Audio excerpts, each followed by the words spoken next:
Hi, I want to talk a bit about how unsafe it feels to have ME and the kind of underlying percolating sense of anxiety or fear or dread or all of the above day to day living with this condition. And I think, I can't speak for other people, but in relation to myself, I've always been a pretty positive person who's expected the best. And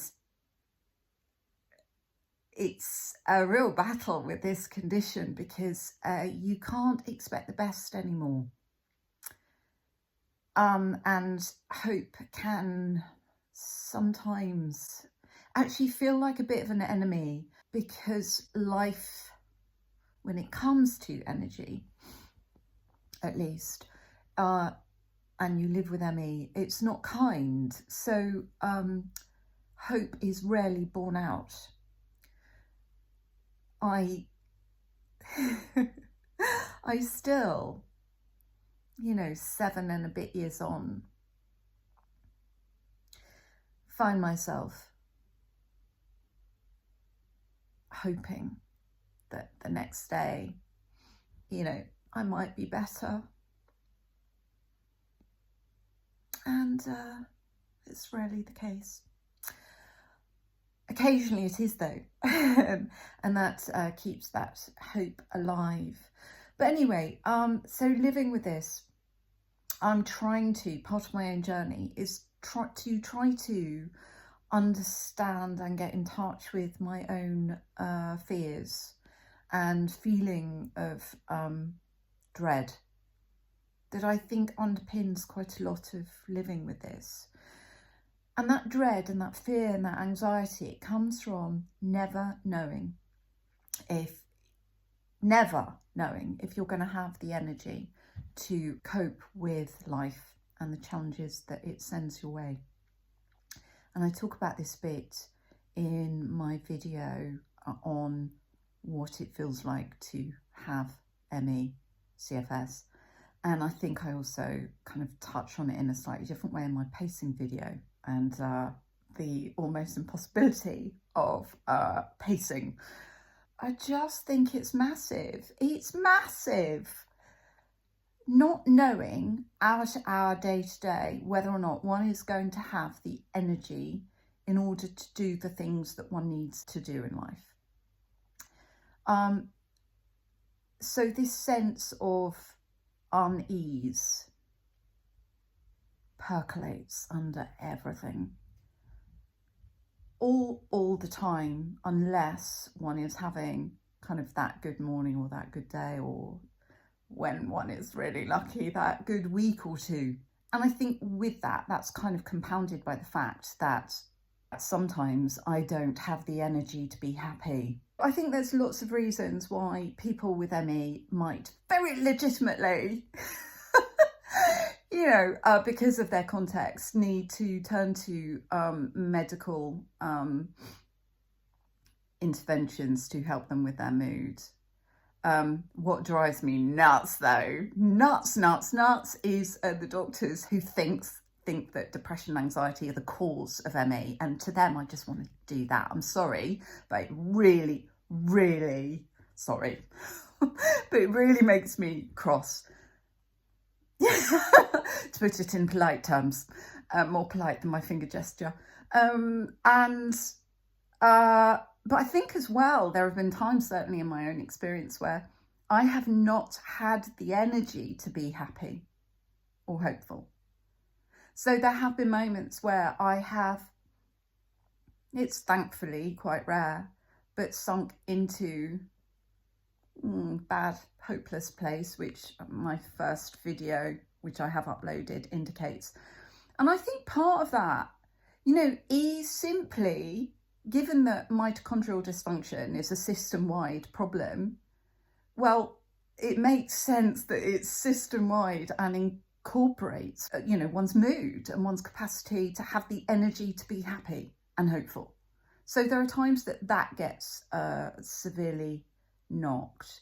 So I think this feeling of dread and lack of safety is actually really profoundly debilitating. I think all of this unsettling fear and dread is compounded by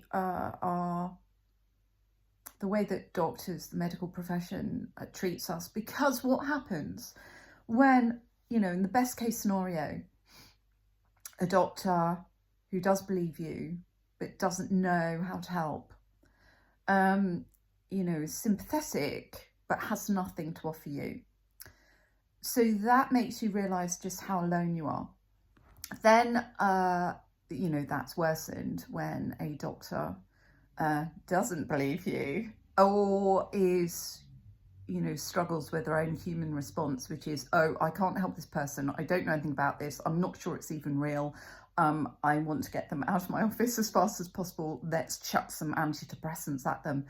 That sort of response is damaging, and it again, it exacerbates those feelings, those of feeling unsettled and disturbed and full of dread, because you start to become somebody that other people, including doctors, don't want to see, don't want to be around. But also their lack of desire to want to sit with you with the trouble and find ways through supporting you, their lack of engagement at that level, and then their disbelief in some instances of your condition, just really then works to isolate you even further. It's already an isolating condition. You're already, trapped part of the time, or if you have severe or very severe ME, all of the time, you're trapped in your bed or on your sofa. And this is why I have a problem with all those videos that say you can beat ME. Because what happens is those of us who religiously explore all those promises of you do this and you'll get better because I did, well, you then follow those, and some of them help. Some of them help, and they help you to improve, but they don't fix it. But because all these other people have apparently been fixed by it, you then start to doubt yourself, and you start to think, oh gosh, it's me. It's me. I'm the problem. And then you start, now this is, I think, massively problematic, because then you start to doubt yourself. You start to lose trust, lose faith in yourself, because you are obviously the problem. We are not the problem.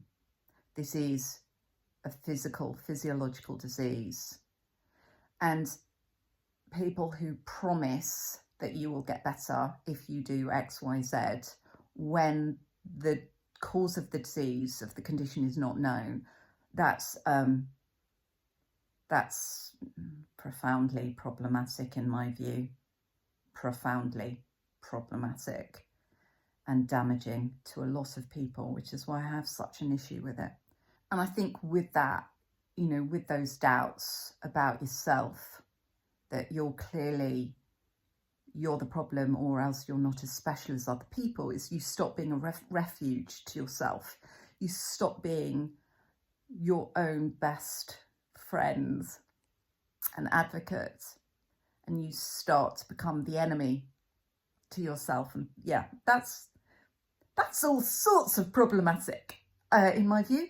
So having given space to talking through those kind of mental challenges, the feeling unsafe, feeling of dread and fear, I just want to spend a short time reflecting on just some of the things that I find help me. So I think the first thing that really, really helps me is my brilliant husband. And again, I just know how lucky I am that I have a partner in this who is the one human being in the world who gets it, and who I've got better along the way at letting him know more promptly when I'm struggling. And so he's able to pick up the slack. Now, that comes with a hefty dose of I feel so guilty because he's already busy, right? And having to pick up everything when I hit my relapses is just makes me feel like shit. But at the same time, I'm so lucky. And again, I just think about all those people out there who don't have a partner or somebody to pick up that slack. I don't know how you do it. I don't know how you do it. And those feelings of fear and dread and uncertainty must be so much more, compounded. And I just don't, you must be so brave and strong. Yeah, so that's what I do, turning into my husband, but not everybody has a Todd in the way that I do. Then there is something else that I've started doing that I find helps me is turning to Facebook. And I've always stayed away. I'm not very good with social media.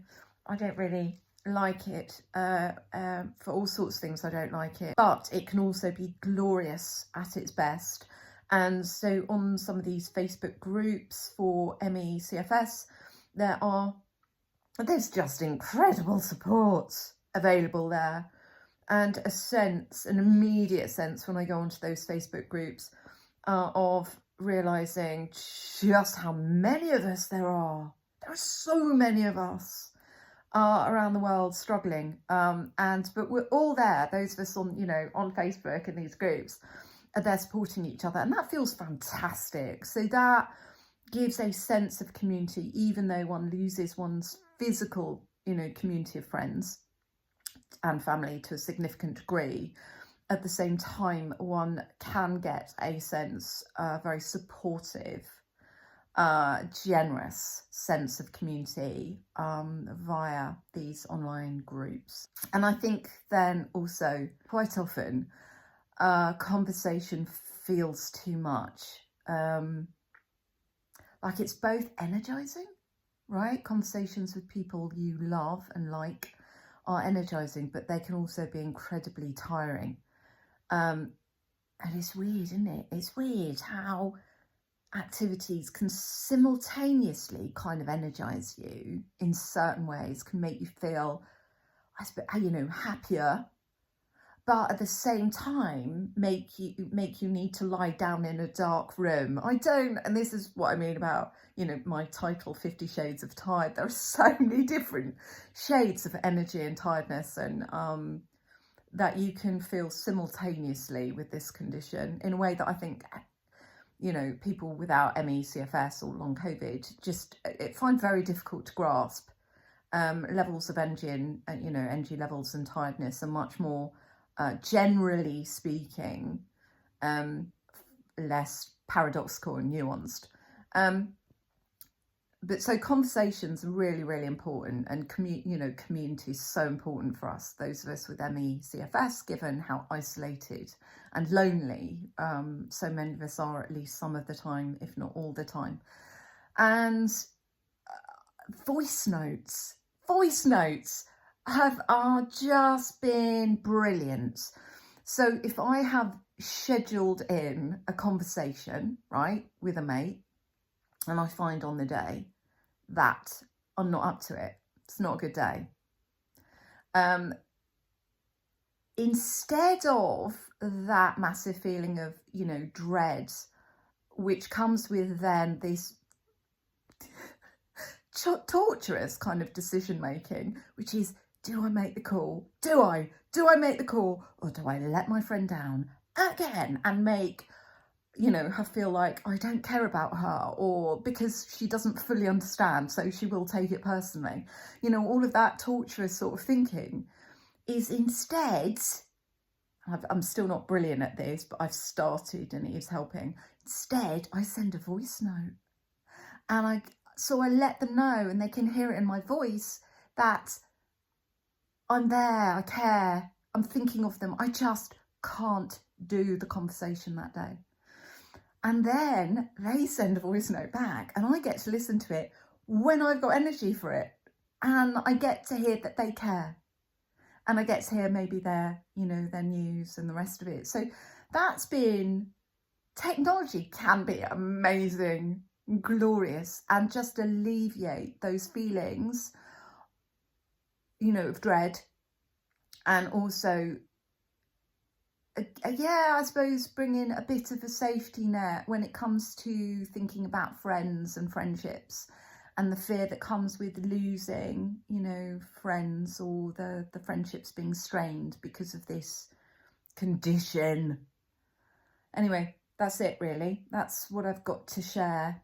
As always, whoever you are, wherever you are, if you're struggling with this condition, you're not alone. And wishing you all the very, very best. Bye-bye.